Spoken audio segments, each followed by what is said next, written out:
Would you like to be able to capture your Sony Mirrorless camera into your PC?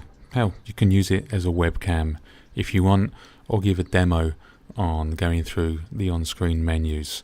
Well, here is how to set it up. Let's start with the camera first. You want to go across to the last tab on the menu and into HDMI settings. So let's start there. So you want the last tab, which is the briefcase icon.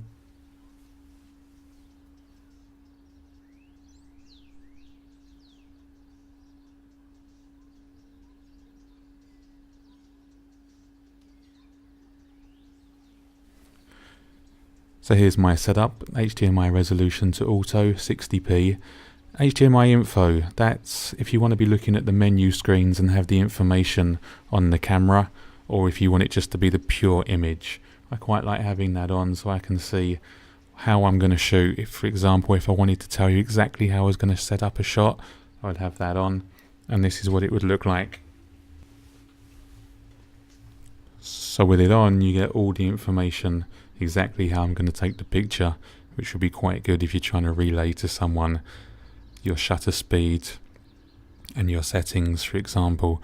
If you didn't want that and you just want to leave it purely as a webcam, set it to off.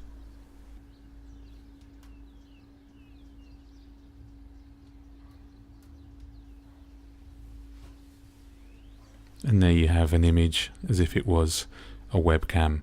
There's a few things we need to do in the PC, so let's jump over to that now. So for all this lovely goodness, you're going to need a capture card. You can get ones that go into your PC, or ones like this which are more portable you can use with a laptop. For this I'm going to be using the HD60S, which can stream 1080p at 60, which is more than enough for me because my internet wouldn't handle streaming at 4K anyway. I'm going to be using OBS software. This software is ever changing. This guide will probably be out of date within an hour, so if you're watching this at some point in the future, have another look for OBS settings and you might find something better, but this is what works for me. Let's go into our settings of OBS and I'll tell you exactly how my setup is. Let's start with the video. I can't change that right here, but basically for the downscale filter, select the last one, 32 samples, and I'm recording at 60.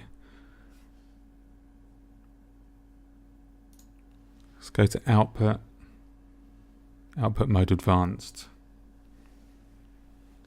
I'm using the bitrate here of 5000. Some services limit you to 3500, so be sure to check that. I believe YouTube Live 5000 is fine.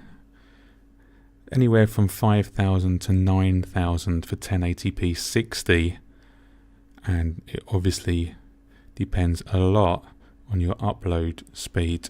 My upload speed is around 10 to 12 megs up, so I'm going for 5000 there, which should be more than enough for the basic kind of stuff that I'm doing.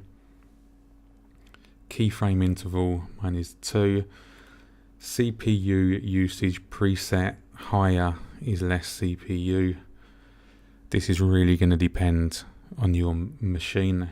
If you've got an extremely older, slow machine, go for ultra fast. If you've got an absolute monster, you could go all the way down to here. But in my testing, once it starts to get around medium, you see diminishing results, to be honest. So for what I'm doing, I'm going with faster. Profile, you can read up on this, main or high. I just leave it here and I've had no issues. Recording. Your bitrate for local recording can be as high as you want it. You're only really limited by disk space and exactly how high a quality image for your local record.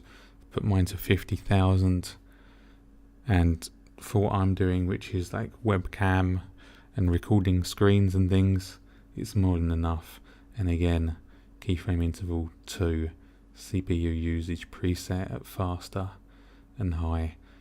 If you want to get more into that, just look on YouTube, because there's videos that just go into that in great depth, and there's pros and cons for the codec that you're going to use. I'm using MP4. People recommend against it, recommend for it. This really is a science into itself, and you can spend hours, if not days, reading up on all of this. But honestly, this works fine for me. Once that's done, you can then basically put your stream info in here, which will be your YouTube details or the other service that you're using. Once that's in, you can begin your streaming, and you can set it up so that you can either have it just the webcam that you're looking at, or a browser, the whole screen, whatever you want. But that's for another video. This is just to set up the camera and the basic OBS settings. Once that's done, you'll be able to enjoy using your Sony Mirrorless as a webcam. As usual, guys, it's been emotional.